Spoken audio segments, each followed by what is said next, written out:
এটা কি কাতা গো? হ্যাঁ, এটা হচ্ছে সুজনি খাতা। এটা কি এই যে দস্তরখানা বানাইতেছো নাকি? দস্তরখানা খালি হয়। ওই যে এটার উপরে রাইখা ভাত খাইবো? না, এটা হচ্ছে প্লেটের এটা বালিশের খাতা। বালিশের? হুম। কয়দিন লাগে একটা এরকম কাতা বানাইতে হইলে? ইচ্ছা করলে 2 দিনে তোলা যায়। আর ইচ্ছা ইচ্ছা করলে না করলে একদিনও করা যায়? ইচ্ছা না করলে 1 মাস, 2 মাস, 3 মাস, 1 বছর।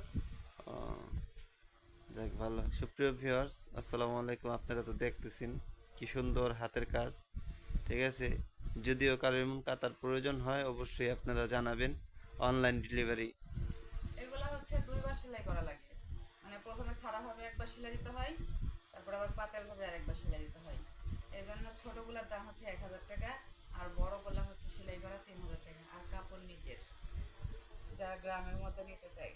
ধন্যবাদ। আর যারা শহরের মধ্যে দিতে চাই, কাপড় সহ হচ্ছে 4,000 টাকা। রোজাই তো বেলাইছে তো দেখা যাইতেছে।